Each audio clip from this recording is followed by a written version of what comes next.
Why, hello out there. It's Rick once again, 28mm RPG, where we talk about RPG more than 28mm lately. Time to do some painting videos, right? All right. For those who are here for strictly the role play, had a great live, like in-person session yesterday. 6 o'clock. Started. A couple guys came in to the store, the game store, and they were looking for a group to play with. And boom, I was like, "Sure, come on in. We're playing some Castles and Crusades." So they quickly introduced themselves to me and Spencer. And Spencer was there early with me, and we're just waiting for my kids to show up. My kids are in their 20s, of course, and. Yeah, it was we rolled up some characters and I went over, how we were gonna do the role play and how to express yourself in the game. I gave them my little handout and they were like, cool. And they were reading through it all and they were like, yeah, we do a little bit of this and this in our game, but yeah, this co-creation, cool. Like, thinking it over. I was like, and they rolled up. One played a half orc illusionist, and the other one was playing a human knight, which went well with the other knight, which was my son's character. And of course, we had another half orc, which was Spencer's character, and Chloe was playing an elf character, assassin. So something a little bit more on the dark side, but the entire group, we ended up playing and kept everything in turns, going around the table. And some of the things I do maybe a little bit more differently is in Castles and Crusades, you should know who the spellcaster and the ranged weapon persons in your group are, and giving them options, to like giving them the first go. So I kind of direct towards one character and then to the next character. I keep the turns revolving in the game. And one of the cool things that I felt worked really well was the I proceed, you know, um, action. So instead of stating something like can we move on or something like that, the player characters say simply I proceed, and it works like a hot damn because I got the signal that the scene has ended for these players. Like we're talking about the encompassing scene, like they want to uh, they start making plans and they're like, yeah, let's go to the north passageway, blah blah blah. And then I go through the round of like the rest of the characters and they're like, yes, I proceed, I proceed, and boom, everybody's got the chance to kind of say a something before they proceed down into the hall as they go. And okay, well, you give them the description, the long corridor past the doorway extends on, blah blah blah. And they were really keying in on the co-creation part too. Um, so which I thought was awesome. And at the end, Vince, he's more closer to my age. Vince and his son Morgan, younger guy, like the same age of my kids, kind of idea. Um, they were they were adding to the descriptions themselves and everything. And it was working out awesomely. We got a comment here. Whew, what's that? Maybe create a small set of moves like Dungeon World has in this that meant specific things mechanically. Yeah, yeah, yeah. there's certain things that I guess we you can set up a game master wise to kind of indicate certain mechanical expressions. I kind of tried to do that with a few of my the kind of the gimmicks that you would have, like banners showing up and stuff like that. Always do the opposite of what yeah.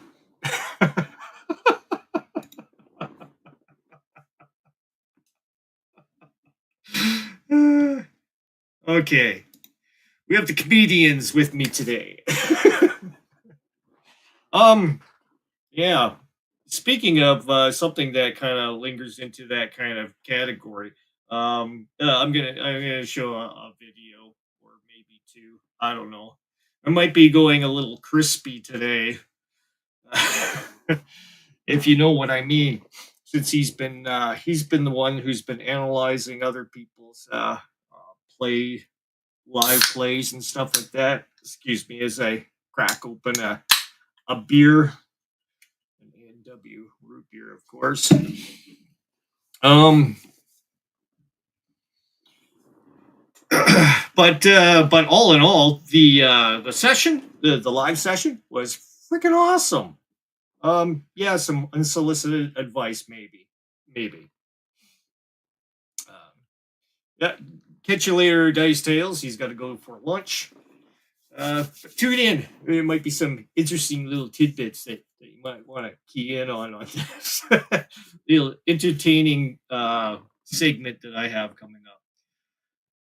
But the game session went really smoothly for two guys that are introduced, into our 40 mindset, and they did super well. I was super. I was like, dudes, you guys coming back like next week?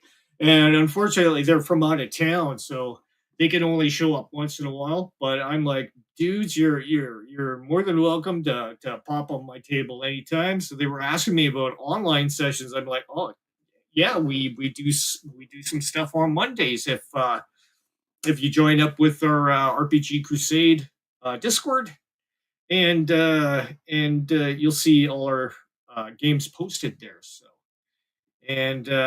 So Morgan gave me a bleep on my comments, and yeah, I sent him a link. So hopefully he'll pop in and be a new member of the Crusade along with Vince and those guys. I will automatically put them in as a vetted guys because they were listening, they were intent, they were focused, they were right into what we were doing. There was no map or anything, and we were just going across with describing everything, adding little tidbits to this adventure as they were going through. They started in a town. They were all starting in different areas, basically, and I gave a basic description of the night and this ominous moon, full red moon that rises, and this creature comes up into the shadow as a silhouette in the moon, spreads its wings, and has got hit his clutches a screaming woman, and it heads out towards the direction of this ruined tower off in the far mountainous regions past the forest. And so that was the key in whether or not those characters decide that where they start, they heard that, seen that, or whatever. I am only describing, what is happening outside in the vicinity. So if they're describing their characters inside a location, some of them, might be looking out the window and seeing something happening, which I believe happened. I think it was described that way with one of the characters. Other ones were in the alleyway or busy talking to people and stuff like that. We went through everybody's turns like sequentially. It was going like you do that all the time. Do it all the time. Don't stop doing it. Should always be in sequential, rotation of all your players. Have them all involved. Don't focus on one group for 15 minutes and then focus on another group for don't do that. Focus on a group, make the exchange go back and forth, a couple of times, and boom, back to the next group. Exchanges going back a couple of times. Do it. uh, we're trying to commit this to a cinematic view, and that doesn't mean that we're trying to emulate a cinema itself. We're just taking visual referencing. If you were in the shoes, like as watching a movie as your character, you visualize the other characters, and they're also a movie camera that is looking at you and another NPC or whatever, or another player character in the scene, and bouncing back to you're getting that kind of visual feedback in your imagination. And these guys were pretty awesome at it. So, and they kept the meta uh, super low key. There was an interaction in the forest between these dwarves that were gathering wood for their mine, and this was in like the early dawn time of the night when they had finally reached the outskirts of the haunted ruins.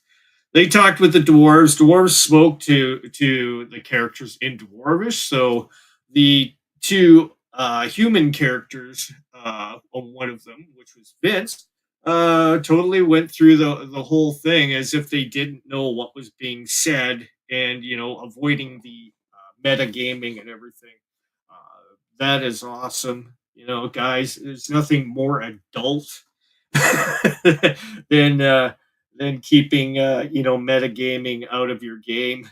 So there was a lot of um, there was a lot of inter character talking, and we did have a little break, and I was explaining some concepts with the players about anchoring and stuff.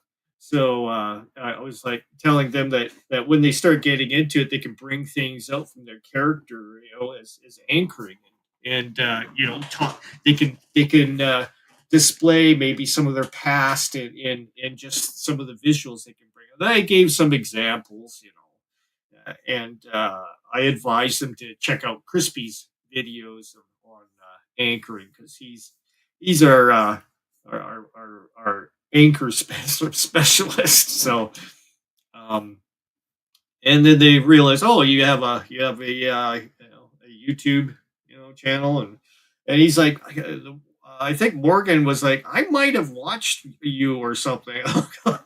But anyways, I gave him my YouTube channel and everything. He said, here, you guys are, if you join the Discord and you want to continue gaming, because they are looking for some online groups to play with.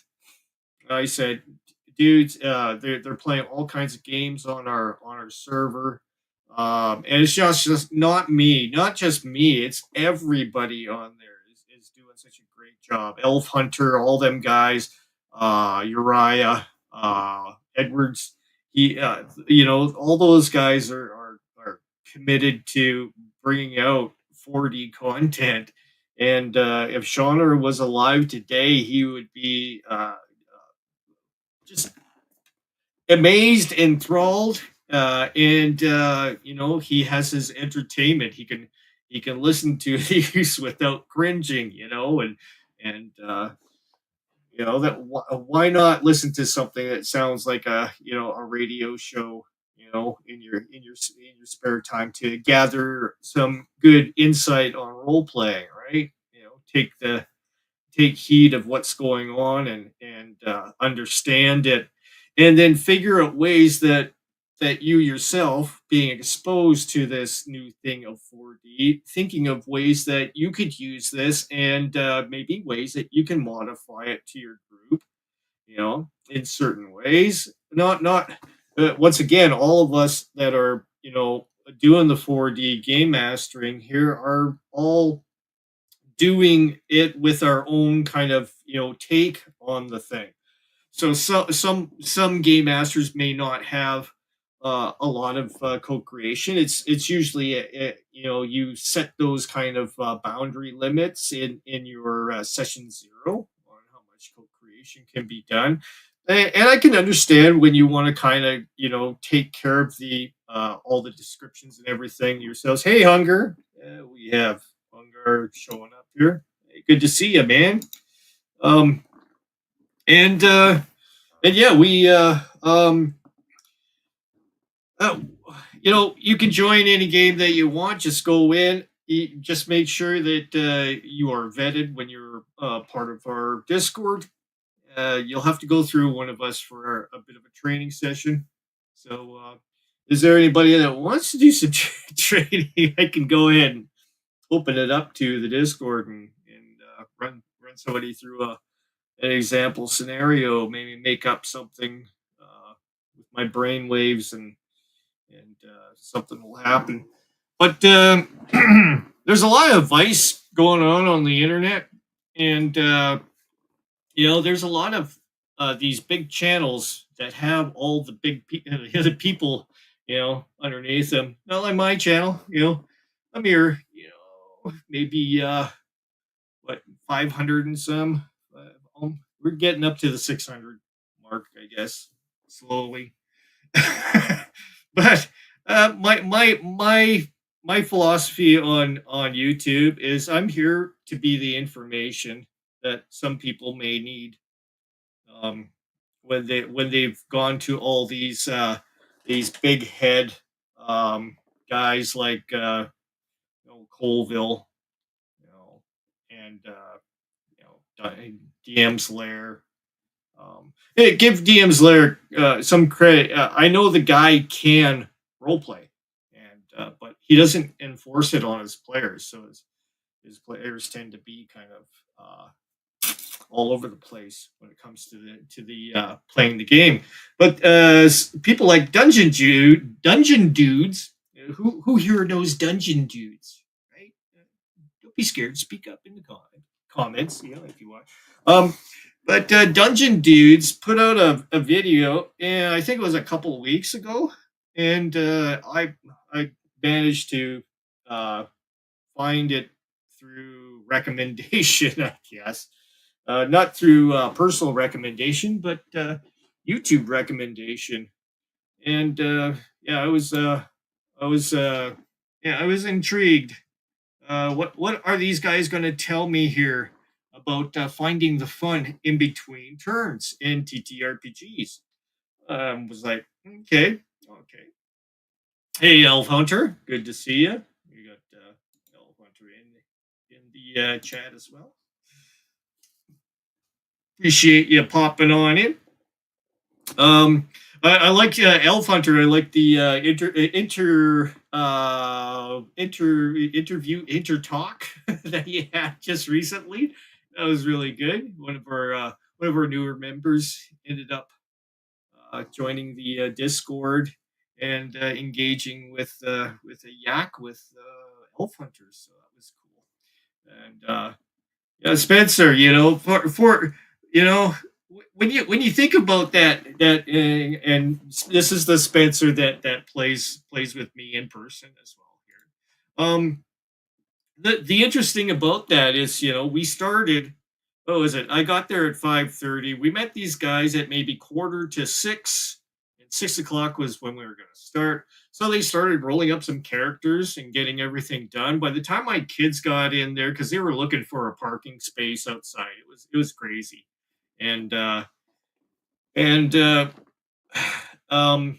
the time we got the characters done and everybody kind of settled to start playing a game, it was probably about a good 6:30, 6:45, and then our entire session started, by just where they were, from that description, and everybody was working well. We went through, doing some stuff in the town, encountering the town guards. The guards, beckoned the knights to, help them, find the whoever it was that was abducted. Meanwhile, the captain of the guard sent their troops off to go ahead and find out who it was that was taken. and they had to keep what guards they could in because a lot of them were sent south to fight in the wars that were going on in Arnhem, and which is a country. And I mean, we're making this stuff all up. And I've introduced like a seer character, like an old wizened man that transforms into an owl, and he has thistles in his burlap cloak.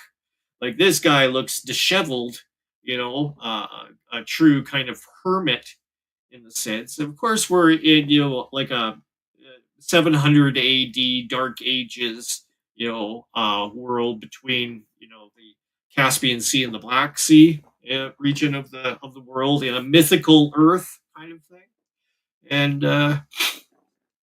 and we're creating this Elden Ring kind of whole kind of concept in the whole thing. So everybody's imagination was going on. Spencer was doing awesome. He was trying to conjure up some more adding into the scenery and stuff. He was describing what he was seeing too. He was introducing trails off to the side and stuff, and it was all awesome. It was all the avenues that players could, now take. It's not in my hands, but I will create things that they could possibly encounter and stuff. We had, a good running through the forest, basically pushing towards um, the tower. It was massive. It was great. It was a lot of stuff. They fought a gargoyle inside. They found like a smashed the remains of a stone arm that had been lobbed off of one of the gargoyle statues, and they're trying to ascend this spiral stair of timbers in the center of this tower, and it was like old and decrepit timbers that were like barely holding their weight as they're going along the spiraling open stairwell in this tower. And there's these, the gargoyles are smashing, like got hit badly on the first because of the spell from the half orc, which was Morgan's character. He threw it out. He did a great description of the dragon, strike that he was creating, and it just it smashed against the gargoyle. It started coming down. There was also another. Everybody was ready to pounce on it by the time it made its way down the spiral decrepit stairwell, and it got beaten heavily into submission by a halberd and other items. And yeah, it was full adventure. They got up into the top of the tower, and they seen the girl, and that's where we cut it. And of course, the guys, once again, Morgan and Vince, if they end up joining our Discord, definitely are more than welcome in our group. But now let's get back to this crazy thing.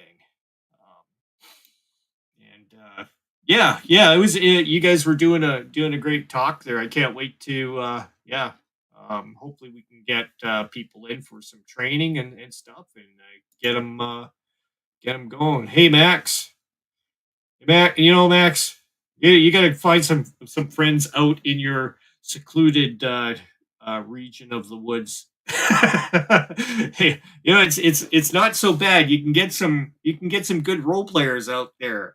You just have to introduce them to. I'm finding new people around here now, and hopefully they're joining Discord soon.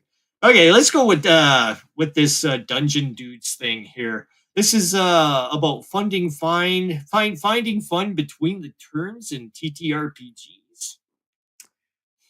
I came into this thinking, okay, they might be talking about what? Are they talking about the fun?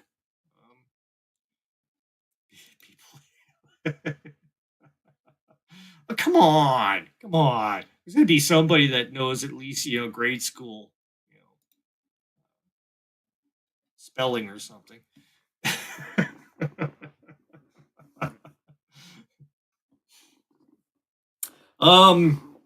But okay, so we have Kelly and Monty here. Monty's usually the game master, by the looks of it, in his games. And what are they going to talk about? Well, let's find out. Let's take a listen here. Let's see. We've got the volume. Okay. The dungeon master and the other players at the table. Everybody loves their moment in the spotlight, but it is easy to get bored or tune out while waiting for your turn, whether or not you're in combat or even in long role-playing interactions.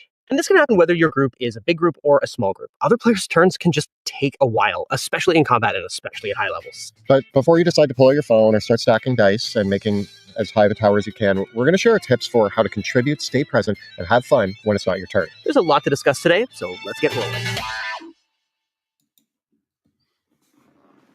First and foremost, it's not your turn. What's the main thing that you should focus on? That is being respectful. It's not your turn, so show some respect for the dungeon master and the other players at the table. We're going to be talking a lot in this video about how to be present. What? What? MOB, we've been saying this for how long? Are these guys finally getting it? Or are they only just getting it by stating that they are getting it, but not applying it? Well, let's see what they have to say. They have some good information here. Okay, let's go through it. And a lot of these may come up as ideas about interjecting yourself into the moment, but no one likes having the spotlight stolen from them. So that's kind of a blanket statement for this whole video. Let the player whose turn it is lead, and if it's appropriate, you can be part of the moment too. There are a few things that you're going to want to avoid, though. There's a lot of things that can cause distractions or take away from the experience of everyone else, or just, frankly, are disrespectful. First of all, don't pull out your phone. Unless it's an emergency, put your phone away, especially when the dungeon master is talking. Don't start a distracting side conversation with another player. Even if you are in character, I am kind of bad at this one sometimes. I will start a conversation in character, and because I'm in character, I feel like I'm being part of the story. But if another player is having their turn, and two other players start having even an in-character side conversation, they're actually no longer paying attention to the narrative that's unfolding before them, and they might miss valuable things that are happening at the table. Oh my God, we got commercials again here. But it's honestly, yeah, it's good advice. Definitely, manners should always be implemented in the game that you're playing. I just, there are so many sessions that I see online where it's just so much crosstalk going on that just eats up all of the time that you could be involved in action and an amazing adventure. Instead, you end up slowing things down, and it causes this tumbleweed that or maybe a crate a crate rolling down the hill and picking up bodies and debris and becoming bigger and bigger. It becomes more and more of a bigger problem as it rolls down the hill and accumulates soldiers and scenes of Spartacus with the flaming crates being rolled down the hills and mowing down the Roman soldiers and stuff, right? And that's what's happening in games is people become disinterested during the turn and just start flaking out. And this is especially becomes more evident when you have a game master that does a lot of exposition, which I can say that is a flaw that, well, to me, it's a flaw that Monty has, where he will be the omniscient talking head, and he will be back and forth with all the players in kind of like a stream of consciousness, like that's poking into all the players' head to give them the yes or no, maybe if you do an X, Y, or Z. recommendations that game masters tend to display sometimes. Spencer, if you're still listening there, did I ever say did I ever say what do you do? I just directed to who was next because I was kind of the indicator of who was next in line as far as I saw as the player that had initiative. And a lot of times the players took their own initiatives, and then I would let them go as far as their turn went. If they didn't invite somebody else into the conversation, as part of their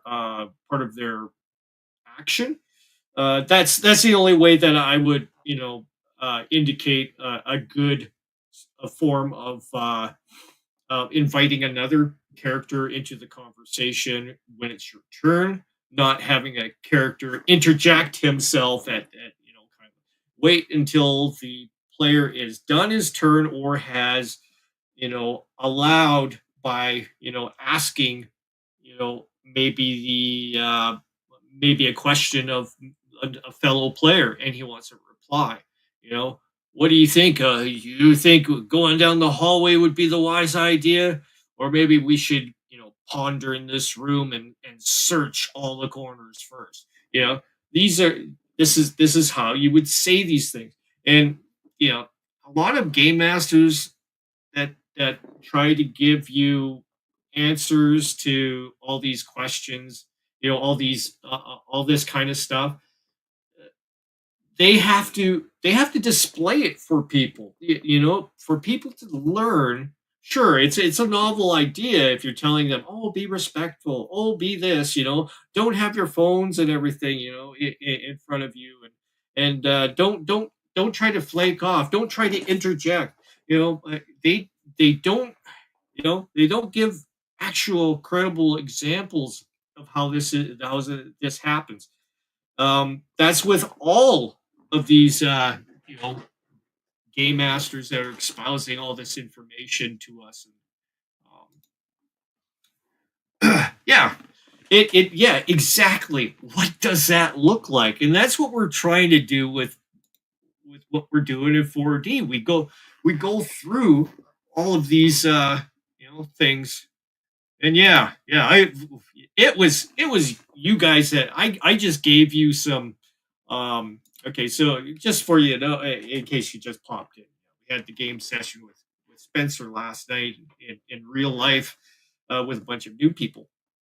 And I just gave an idea. I didn't know if you guys were gonna go after the flying beast with the woman in tow, or what. It just brought it in. A bad omen. People are talking in kind of in this town. Everything's a bad omen. It's the people are superstitious around in the town. And I was trying to lend to that feeling that everybody's not, they're not all literate and stuff. They have their superstitions, and they'll think in obscure ways of fending off demons by creating stuff like little dream catchers and stuff like that. And they'll think that they're handing this dream catcher to the hero in order to help him ward off spirits and stuff like that. This is the type of people that I'm trying to represent in the town, right? And yeah, I interjected little things into the scenes, and the players can either run with them or not. The players themselves, were interjecting ideas. Let's go down this side trail, blah blah blah. Spencer did that, and he was imagining everything in his head, and sending it to the next player, and the player kept on going with and at the end of the session, we had a good yak with Vince and Morgan, and Vince was like, yeah, I get this. You're just passing on the imagination. I think the appeal of 4D, I think it's more of a game master appeal, because everybody's kind of the game master in a small sense in the whole aspect of the session. Um, yeah, yeah. Every we have the rules. We know we knew if we made they knew that if they made some sort of statement of like bringing something out that would out of their pocket that would kill the thing instantly that they were pursuing, some sort of MacGuffin thing that they would co-create like that, of course would not be reasonable. And and I they were adults, they wanted to play an adult way. They were a bunch of 12-year-olds trying to think of ways to cheat their dice, maybe fudge, that sort of stuff. It wasn't, that's the thing. You become an adult, you start to you carry the load as well yourselves, in the game. You carry you don't and you don't cheat your way through it. You want to have a good experience. You don't want to feel like you cheated your way through an episode of something, right? So, yeah. But these guys, okay, we're back here, and we'll Or a joke in the moment that has nothing to do with anything that's going on. Essentially, don't derail everything that's happening just because you thought of something funny or interesting or something happened to you at work today. Just don't do that. Another tough one. How much crap I've seen in the comments after I've stated a statement like that, and I've seen people write up like at least 3 pages worth of essay material for me to ponder in the comment section. And I'm like, I tell them I won't read it until it's like at least 6 pages. Because just scream in the comments all you want. I'm So what's the difference between me saying it and Dungeon Dudes here saying this? It's unbelievable. Okay, yeah, and yeah, Maz, yeah, wonderful little talk. I seen you on there um with Elf Hunter there.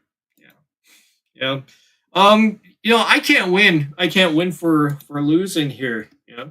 But fortunately, I think there's a the difference is you mean it. No, we all mean it when we say it. Yeah, stop it. We have to enforce this stuff. You can't. It just sucks up so much time, and you know, let's just carry on here.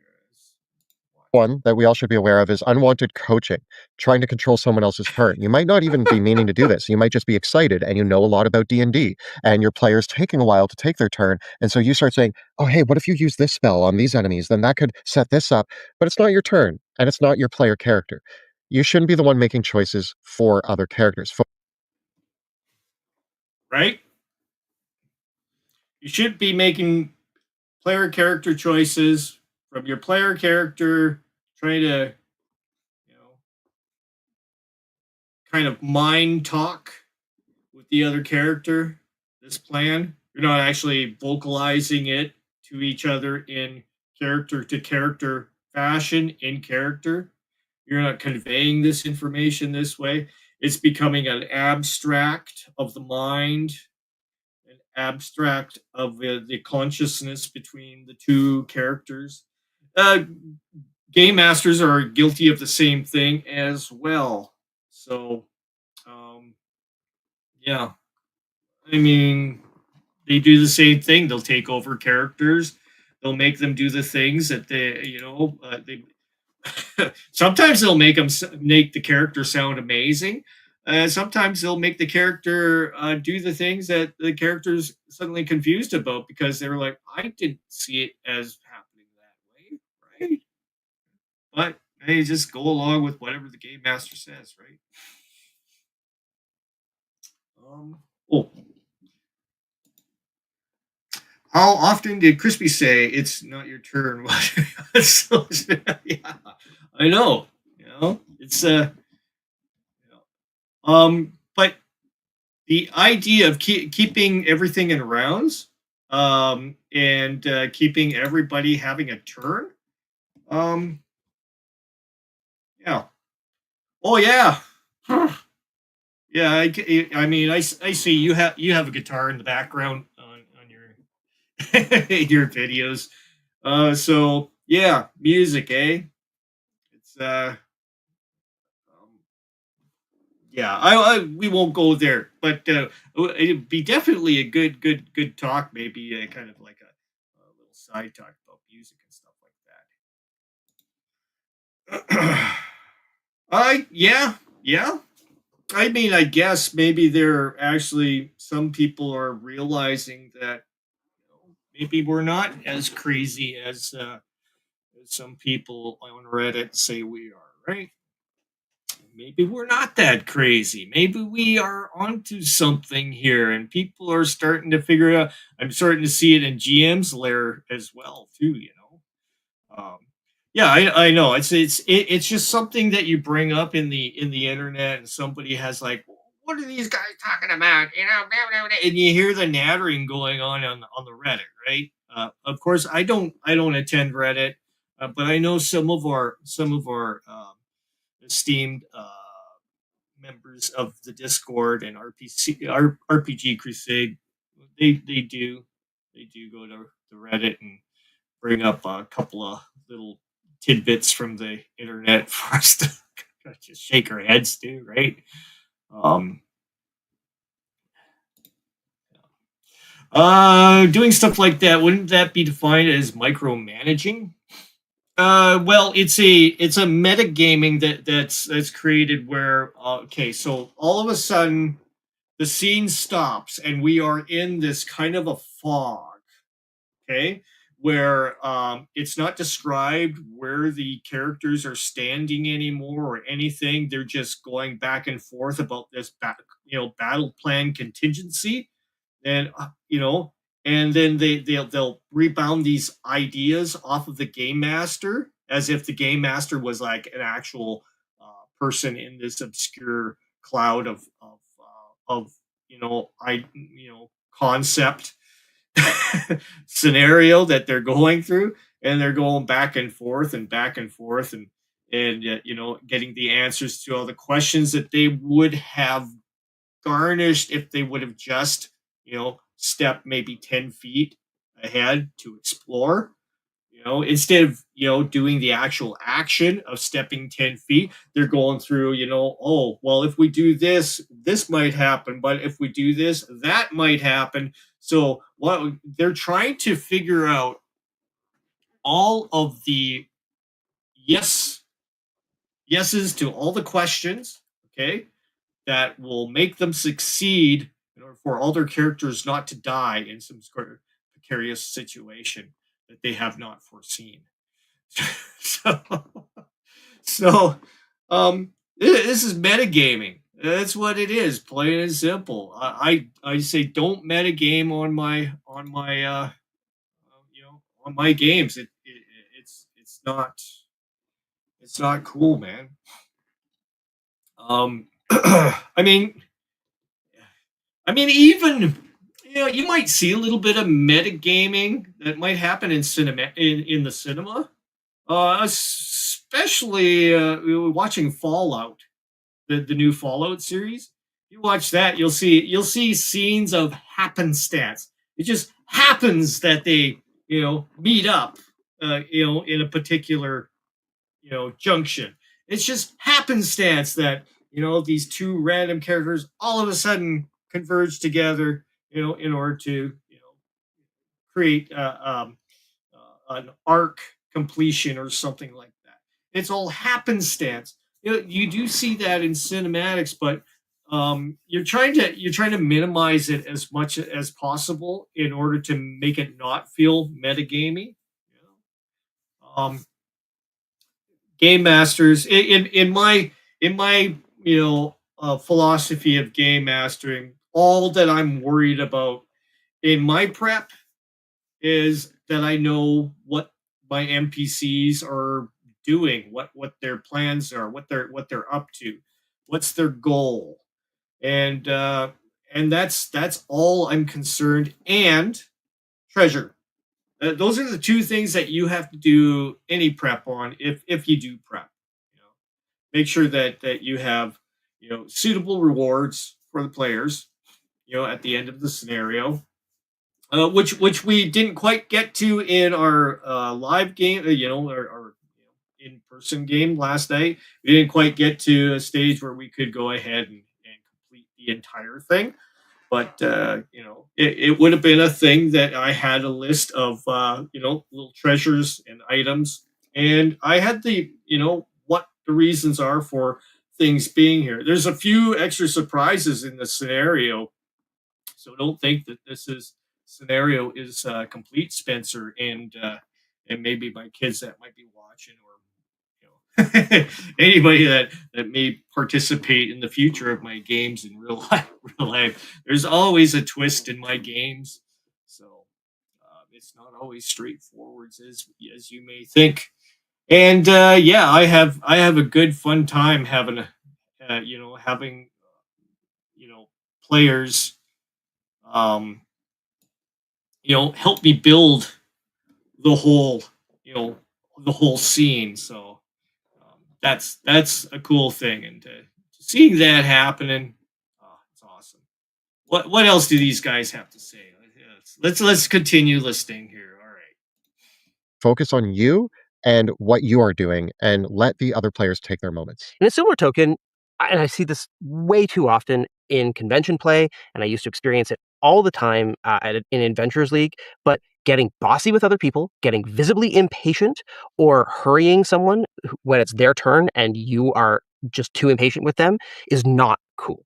Don't do it. It's rude. Doing things like yawning or sighing on someone else's turn loudly, that kind of passive aggressive behavior, yes, they might be taking a long time on their turn, but it's the dungeon master's responsibility to gently and respectfully move players' turns around. And when you're doing things that are distracting, when someone else is talking, it's or actively being a nuisance, that kind of passive aggressive behavior just makes everything worse.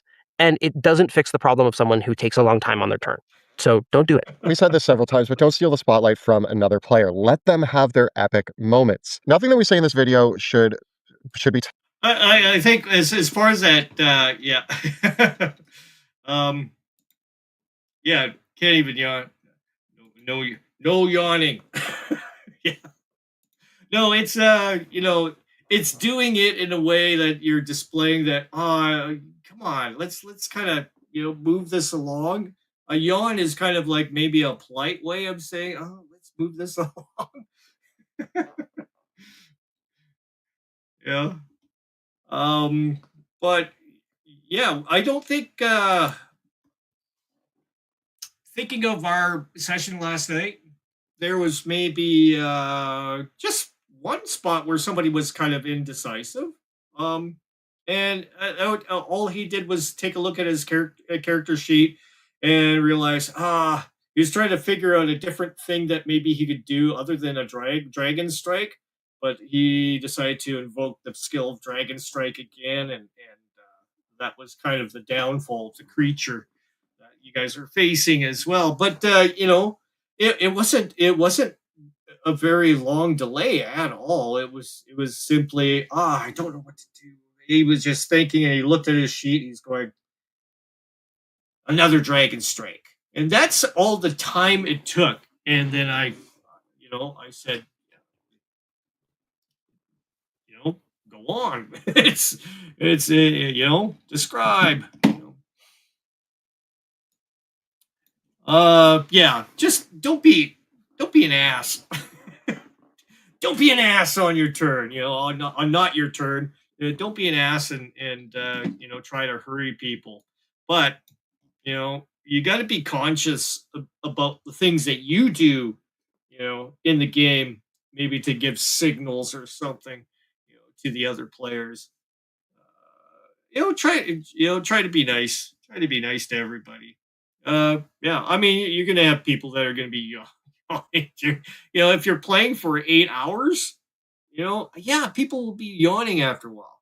Um, it's just what would happen. Taken as, oh, well, the other player's having this really cool moment. Let me make sure that my character is a part of it. There's going to be appropriate times to do that, but if they're about to land the biggest crit of the game, don't be like, I jump in and I imagine that I stab and then you stab. Like, don't do that. Or if they're having a big story moment and they're finding out that their family got like kidnapped during the raid, don't be like, oh man, I hope my family's okay too. They're in the next town over. I'm going to tell you all about that. Like, no, it's not your moment right now. Let the player have their moment. You're going to have yours, but there are ways that you can still be part of this. Now that we've covered what not to do, let's talk about what you should do. And the most important thing when it isn't your turn is that you're attentive. Yep. So let me get this straight. You're telling me I don't have to spend countless hours. What's with this AI stuff? What the heck?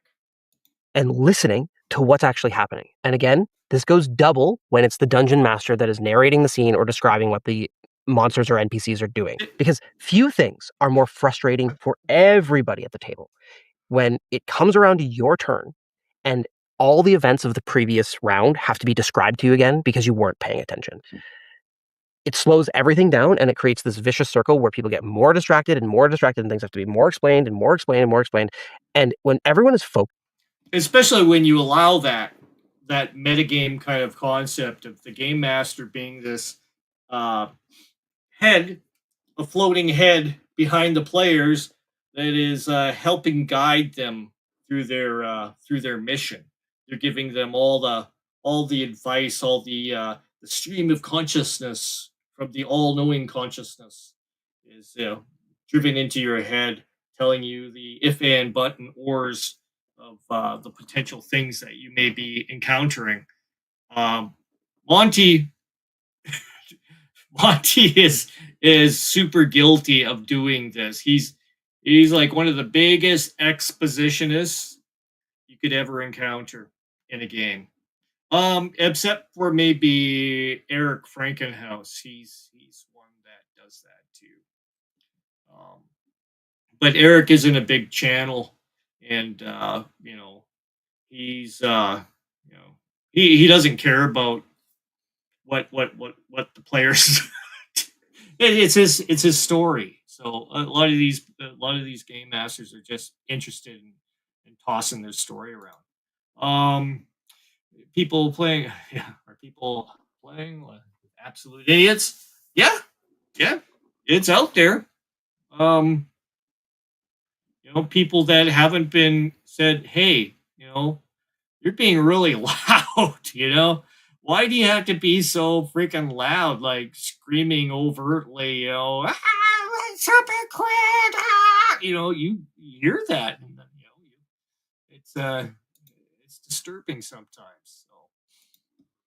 So, avoid jumping on the table and tossing poo at the game master. It's highly advisable, man. But yeah, you just some people won't stop the game master from doing this or telling him, hey, maybe you should cut down the the descriptive elements a little bit. It's just keeping it just descriptive instead of exposition more of an exposition of espousing extra knowledge that maybe the players could acquire through the game of actually moving their characters around and discovering these things, which tends to be the element that is missing, and espousing all this information before the characters even leave the spot that they are standing in, before they go to the door, go down into the dungeon and explore, or whatever it is that they're doing. To have all this foreknowledge given to them by the game master, instead of exploring the environment. As you go down in, you discover, yeah, this is an ancient crypt of some form, but maybe it isn't. Maybe it's a place that they're making ritual sacrifices, and the crypts are only as a placeholder where they put their, esteemed victims of sacrifice, throughout the years and decades that this area has been, you know, in this situation. You know, it's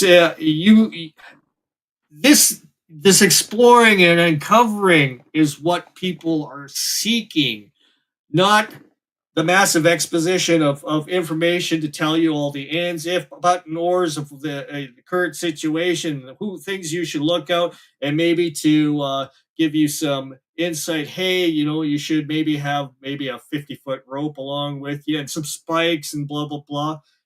This is what I see in these guys' more recent game. This is exactly what I'm saying. They'll speak the speak, but they won't walk the walk.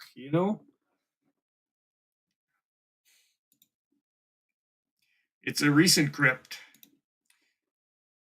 We don't have enough recent crypts just dug out. You can make anything interesting with a bit of imagination, and so add something strange, out of place.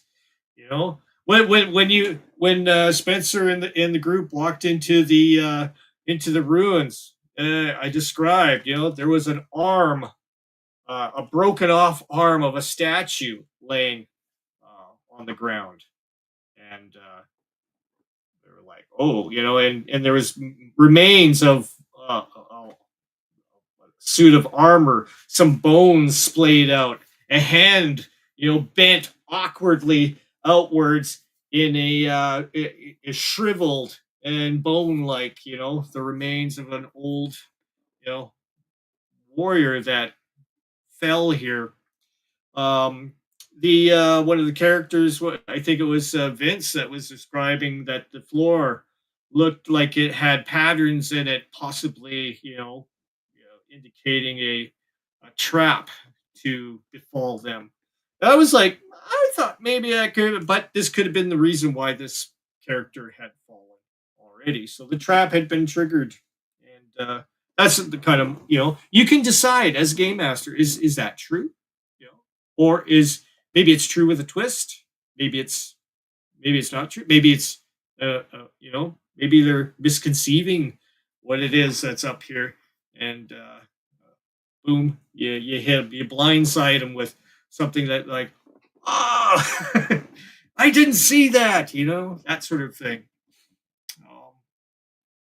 But yeah, I mean, they'll give, okay, they'll give a bunch of advice and stuff here. I'm not too sure how long I'll let this go on for. Focused, the game runs faster. It's once the distractions start, it's like a vicious spiral. Basically, don't tune out. You want to find enjoyment in getting to spectate for a moment. While the DM is talking, you get to listen to an exciting fantasy story being told. You get to picture it in your mind. I love audiobooks. I listen to a lot of audiobooks, and it's really fun to be able to visualize the words that I'm hearing. You get to listen to the Game Master's story as he explains it to you in utter detail before you go ahead and do anything of mention in the game.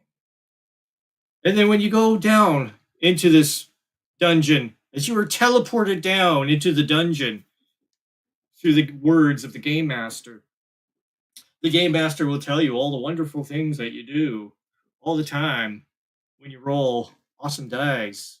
You become 1D.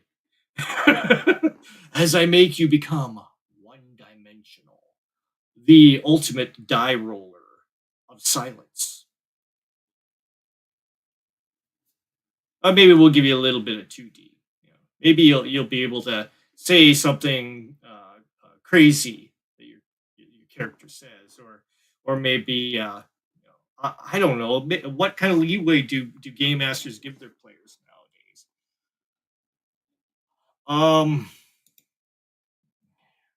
Yeah.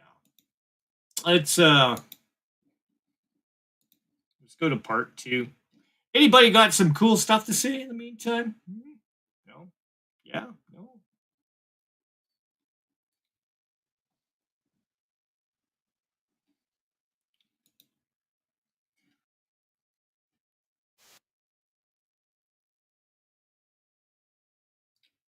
The solution to YouTube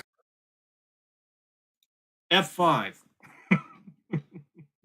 Especially when you're on a computer, it works really well here. Let me see if we can get on with the show here. Yeah, let's go with the Drakenheim here. I think we'll start what we're about at maybe about the 8 or 9 minute mark here. I think. Just gonna stop it here and get it ready to present.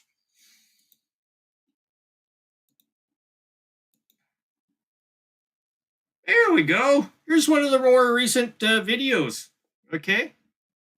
Once again, we are going over some of the interesting things that we had just learned that dungeon dudes have learned about and expose the knowledge to us peons.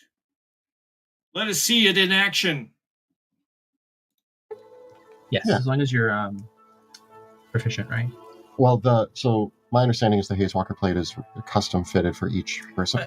Effectively, the version of Haze Walker plate that there's a version of Haze. Well, we're in episode 125 here, okay?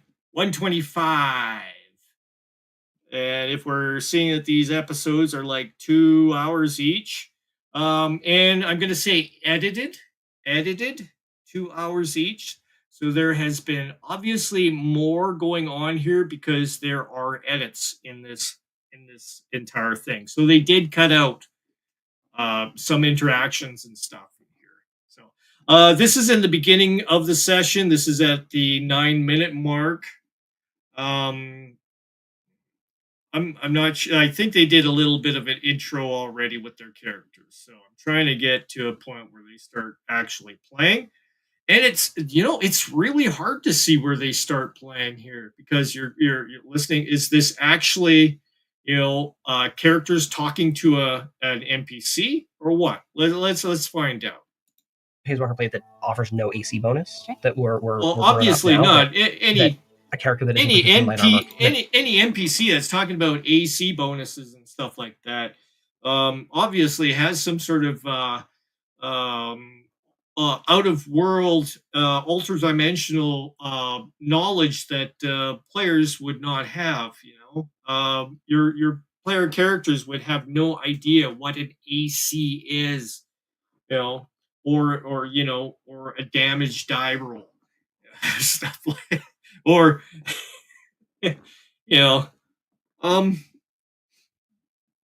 So, but what I'm saying is Monty is one of these guys that go ahead and use a lot of exposition. If he was to cut that back out and go to, just a basic description, he would get way more stuff done.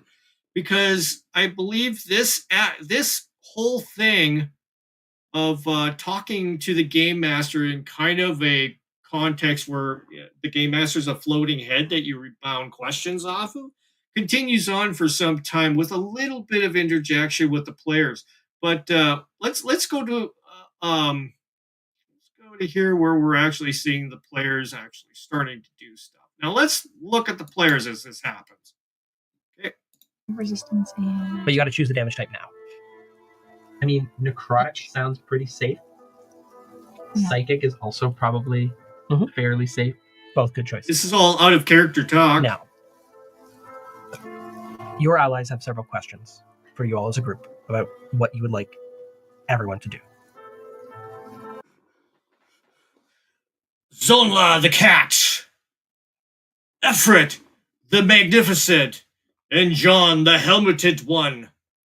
Tell us, what is this plan that you have in order for us and our forces to successfully destroy the dragon armies before us?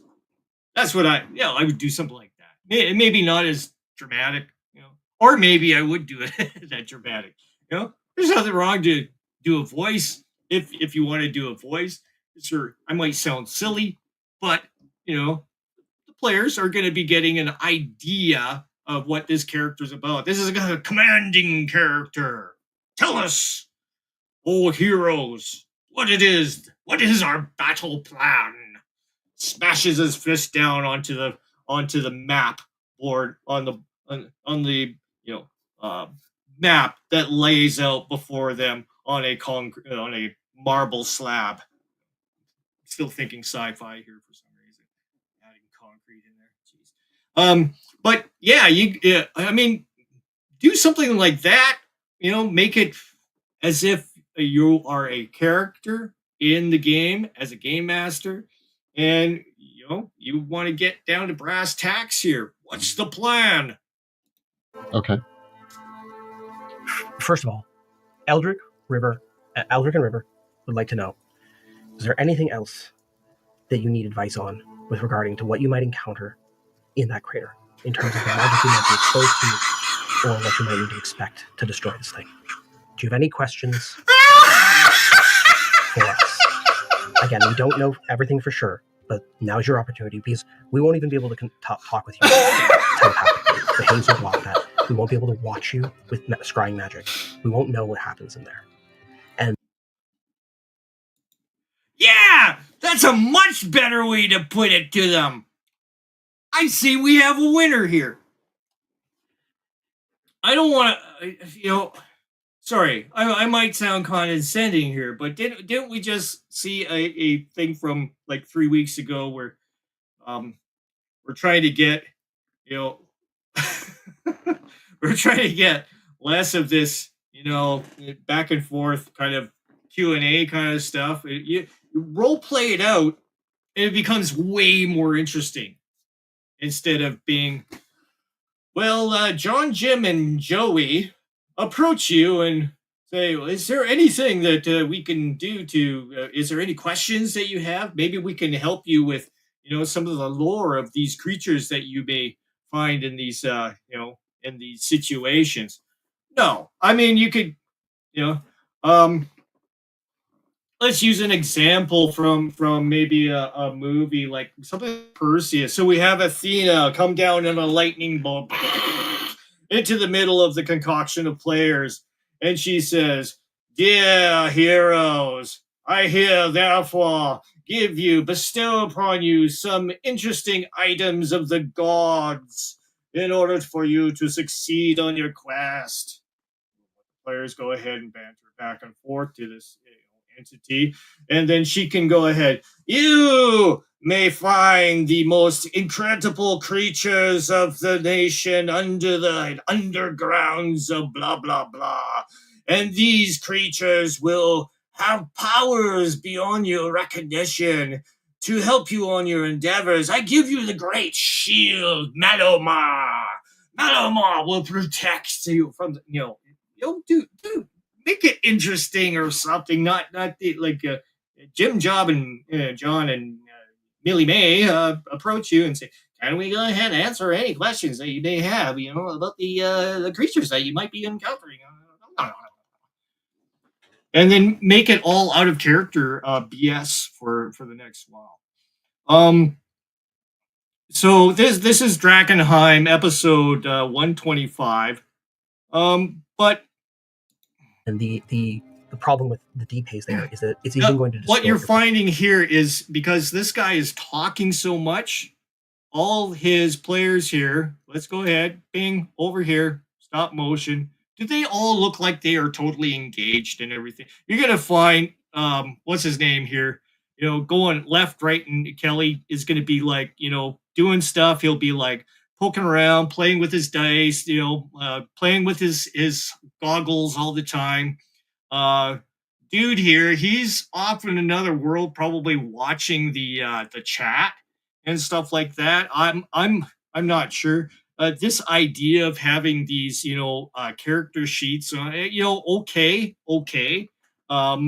Just as long as, but it's eating up time too. I mean, it's almost faster to like, put little clicks down on your paper character sheet with pencil than it is to go ahead and go right click. Let's get the scroll down. Let's maneuver the hit points to this. Oh, I accidentally hit the AC. Let's undo that. Let's go back to the hit point. Double click on it. Make sure you got the right spot. And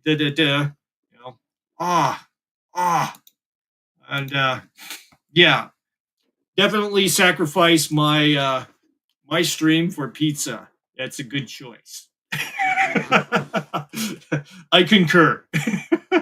You can always watch this later as an entertaining piece of information.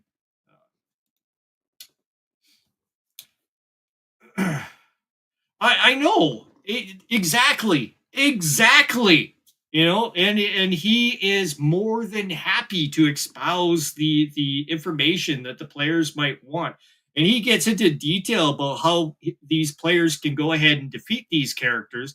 And he also gives them like a resurrection scroll, kind of like, you know, the Athena, you know, kind of thing that I'm bringing in, you know, the great shield that will, you know, make you impenetrable from these evil creatures, you know, destroy their corruption and blah, blah, blah.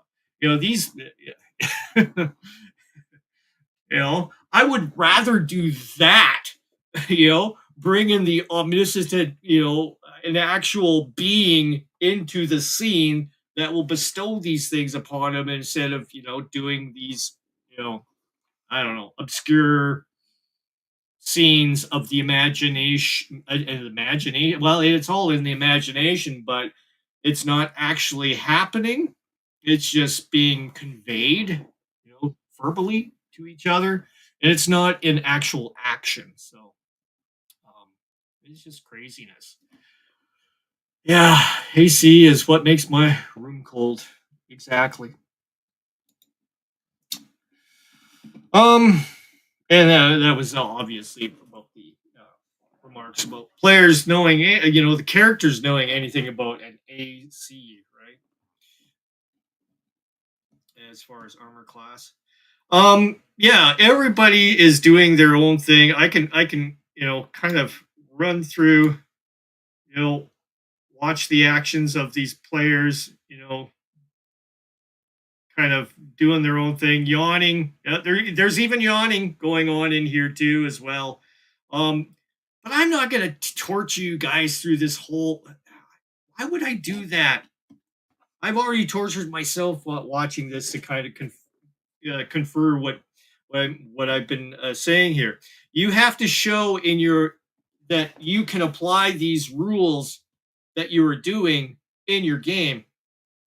And I think it's a crime against the roleplay community in large that these game masters do not example what they're teaching. You know, who are you going to listen to more?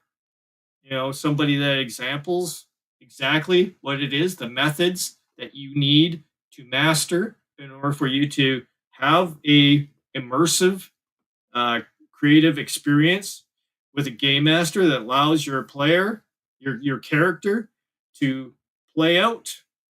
You know, every oh man, Twitch is the bane of Twitch is terrible, and Twitter. They're both um, putting stuff onto my spamming my comments, but see it every once in a while. But you know, why should I put you through the I don't want to watch this again. So, but trust me, go ahead and watch it if you feel like it. Give the dungeon dudes, you know, a sub if you feel like it and all that stuff. I mean, you know, they're trying to convey some information that may have filtered in from the basement that we dwell in here, and you know, that all of us 40 years dwell in. And you know, slowly people are starting to understand that maybe there's got to be some manners developed here. Maybe there's got to be some rules that the game master has to follow as well, as well as the player characters. You know, you don't influence. You know, as I'm a game master, you don't influence my NPC. You don't tell him what it is that he does. You don't tell me what it is he says. So, you know, don't expect. You know, it's got to work the other way too. The game master does not tell the you know, does not move the player characters around against their will and make them say things that they didn't actually say. And it should be a back and forth that way. You have your boundaries, and you should honor the boundaries of what player has control over, and what the game master has control over. Okay? The only thing game master has control over is his NPCs and describing the vicinity and giving a chance uh, of something happening. You describe that as make a roll on your Constitution, advantage roll. Boom. Yeah. You give them the chances, and you could say target 16 or higher, target 20 or higher, and then you see describe whether or not if it's a fail. Tell me how your tools failed you, or whatever it is that you are doing at the time. You describe your end of things, what you control, your sword, your tools.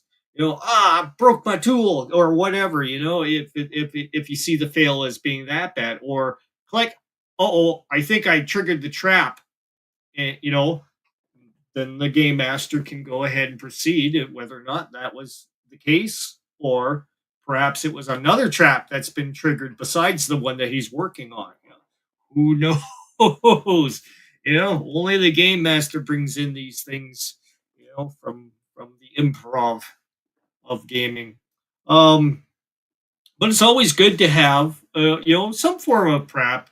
Uh, uh, but I do recommend having your own prep book. Once again, I have a video on doing a prep book, and that was quite a few weeks ago, but it's out there, and if you want to learn how to do that, it's there. But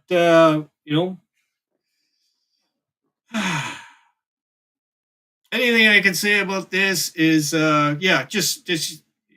just remind yourself, if you're listening to a game master out there on one of those highly esteemed channels, watch their playthroughs, see if they apply the wisdom that they are espousing here before their audience. See if it is if they follow through on what they're telling you. But once again, a lot of game masters describe all these things in kind of an obscure way, and don't actually give you pure examples of how to convey that information in a game situation. The act of the game master speaking to the players, and the players speaking to each other. The only reason why you should be speaking to your players to convey information, or talking as an NPC. That's all. If the NPC has some espousing information, if the players ask for it, he may give freely, or maybe he might want a coin or two before he espouses any information. Depends on the character, right? Your NPC could be one that wants to make money instead of having a safe and wonderful environment for his family. But that's your choice as a game master. I try to keep out as much as possible out of the player's way. I'll just look for places where I can bring in a push or something like that reflects on something that had happened in the past. Once again, you can find information on pushes. Max's last toys. The tear off your skin episodes. Yeah, we talk about pushes in that. I see pushes as being quite a wide span of different things that you can enter in. They're just events of different things that you can push on your players, give more pressure, give them a time limit, give just to make stuff more interesting. you're having the environment crumble before them as they're doing the things that they're trying to do. Make it exciting, make it more cinematic. You got stuff falling. You got your the ground's falling below you. There's like a few minor parts of the platform to get to the other side left. Quick, let's run! Roll dexterity with disadvantage. Roll. You don't ask. Well, what are my chances? You're gonna get the chances when they come. Game masters are not. Game masters will give you some form of an out. To get yourself out of a situation. If they don't, he's just killing your players, right, or whatever. But there's always you can always have circumstantial problematic things that occur instead of killing your players. Like he makes it, but loses half of his items. Roll, and then you tell the player to take note. The items, whenever he reaches in for his pouch, he will have to roll a like a save throw every time. Here, I'll grab my water skin. Roll save throw. Oh, no water skin on you. It fell on the. He'll be like, I should go through all my equipment, and then make him do the save roll for his items or whatever it is that you're going to do for that. It might be just a few items and the rest of it is intact. But be interested, like instead of killing the character, maybe lose some equipment, stuff like that. There's all sorts of different ways to have a trap or situation deride into something other than killing the player's characters.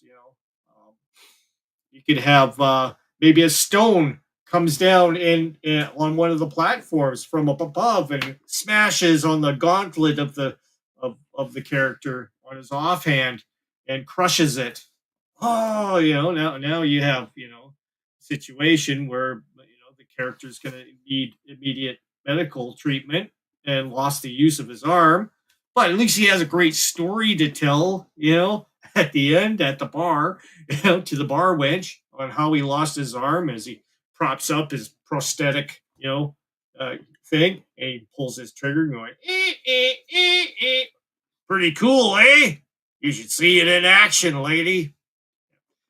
And we will end it there because that's the way I roll. Anyways, that's it for my daily rant of stuff 4D. But it is cool to see people finally waking up to some of the things that we are suggesting. However, it's another step forwards for you to example it. So always example it. In the meantime, you guys take care. Have a good day. And we'll see you in the next Thursday. If not, maybe I'll put something up on a Monday. We'll find out. All right, you guys take care.